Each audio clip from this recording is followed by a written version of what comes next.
Hi, Shirisha. Hi. Can you tell me, did you immigrate to the United States, and if so, when did you?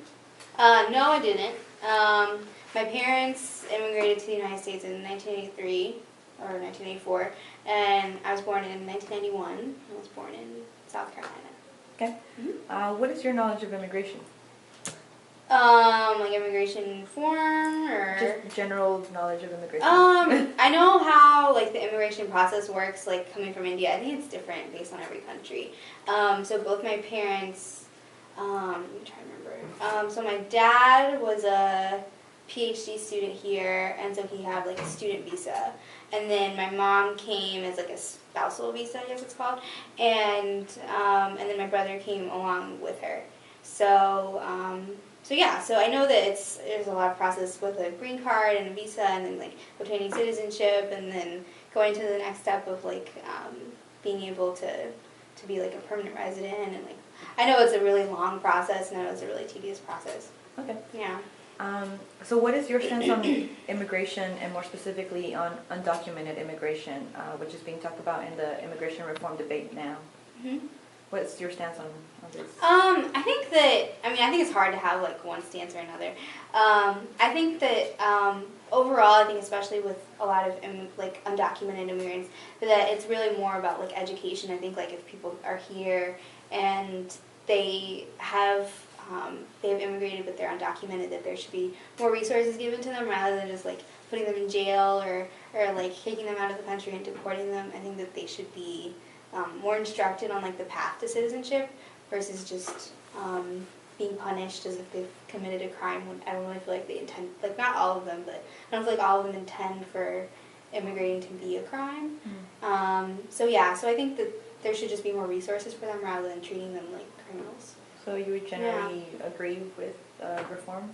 Like disagree? Like Obama's reform. Yeah, I don't really know what his reform is, so I don't agree with like the Republican end of it, but I don't completely know what his stance is on it. Yeah.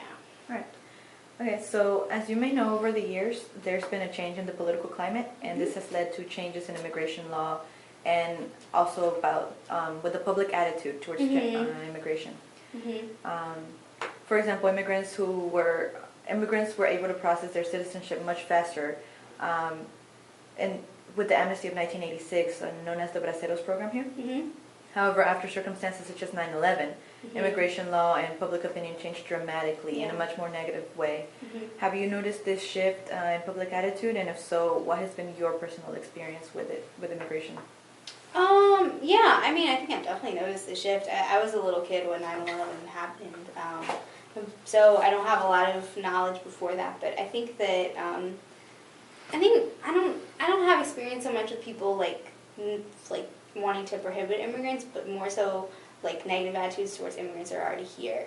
So like really terrible language, like a lot of kids in my high school who were Indian or South Asian would be called terrorists like very often, like post 9/11 versus before 9/11, and just like slurs and terrible things like that, and sort of associating all people, not just of a particular religion, but like a particular part of the world with terrorism, when that's really just a couple of people in one isolated group. And even like with all groups, I think that a lot of people have like large stereotypes that they apply to an entire ethnicity of people that's like really unfair, because I'm sure there are some people who abuse the system, but I don't think it's fair to assume that everybody's trying to abuse the system. I think some people just want their kids to be educated and have a better life than they did, which is, kind of like the immigrant dream. But so I've definitely experienced that in my life, just a lot of negativity towards immigrants, and just putting labels on them that probably they don't deserve. Okay. Yeah. All right. Can you tell me how the current immigration process to obtain citizenship works? Just your knowledge of it?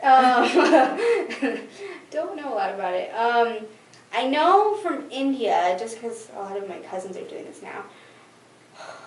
At least like what they do is they get like a work visa or a student visa, and then I think like you have to stay here for a certain amount of time, and you have to have a green card and things like that, and then you become a permanent resident, and then you have to be here for so many years after that, and then you can become a citizen. I know it was a lot easier when my parents did it. I think it was definitely still really hard then, but I think it's become increasingly more difficult. So yeah, that's my knowledge of it. I don't really know if that's right. So how would you say that status, whether Yeah. it's documented or undocumented or whatever the status is, how do you think that that affects people's everyday lives? I think that it totally affects their everyday lives. I think one big part of that would be healthcare. So I mean, if you're an immigrant, an undocumented immigrant, and you have 2 or 3 kids, and you know one of them gets sick, which is really likely, or you get sick, or your spouse gets sick, and you kind of have to make that decision of, well, do I go to the ER, potentially have a really big bill, or do I just kind of like pretend like it's not there and like not go to the doctor because I don't have insurance and I can't pay for it. So I think that's probably one way.